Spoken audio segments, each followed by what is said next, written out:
I was almost hired to shoot a perfume campaign based on this image.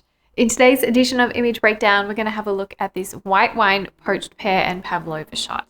Hi, I'm Rachel Kronek, professional food photographer, helping you take incredible photos that are good enough to eat.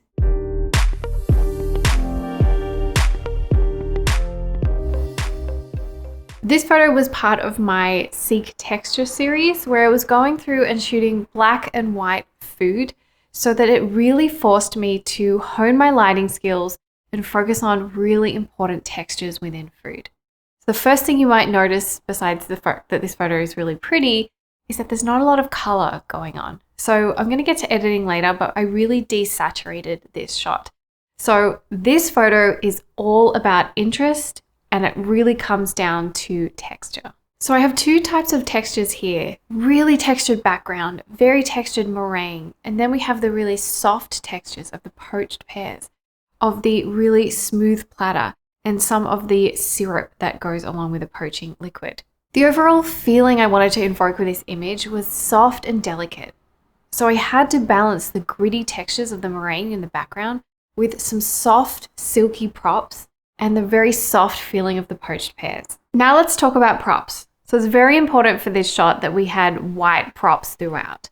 So we have varying heights of props, but complementary, and various textures. So we have 3 bowls here, but one of them is different. So where I can, I like to pair 2 or more different bowls just to create some more visual interest. When it comes to the cutlery, I like to make sure that they are pointing in different directions. If they're pointing in the same direction, it feels, our brain sort of makes that connection. It looks very striking. It's maybe even distracting.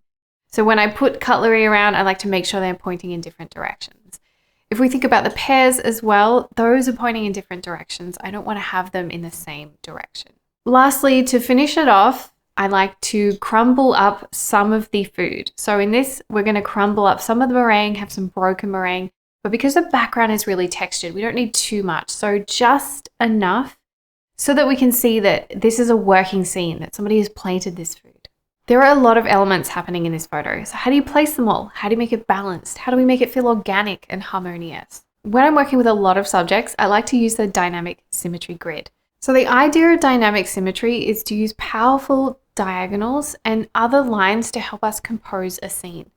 So here we're going to be placing elements on intersecting lines. So I pop on the grid in my tethering software, so Capture One, I pop on this overlay and I go ahead and I place the subjects. Not every single subject, but I go ahead and place important subjects so it's touching those intersecting lines. Something else that's really easy to do, but very powerful when you're working with a lot of subjects, is to cut subjects off at the edges of the frame. This is going to help us create something dynamic and gives us tension within the image. So when you think about when you're cooking, not everything is in your field of view. So cutting subjects off at the edge of the frame really helps you to feel that you're part of this scene. We touched on lighting before, that it was important that this was a softly lit shot. So I did use artificial light, and if you notice, we have very, very airy, very filled, soft shadows. So it was really important that my light source was really large and I had fill to create that really soft feeling. For this shot, I used my go-to artificial light setup, which I have a free 30-minute training here on YouTube. You can check it out in the description below. Editing was the last piece of the puzzle to really bring this together. So I had to make sure that I was using edits that provided me with clarity, but a soft contrast feeling. I really had to lean on color correction in multiple areas to get that really beautiful, crisp white feeling. And then I went ahead and made sure that I was desaturating the yellow colors that we have in this image to just really tie that soft, delicate feeling together.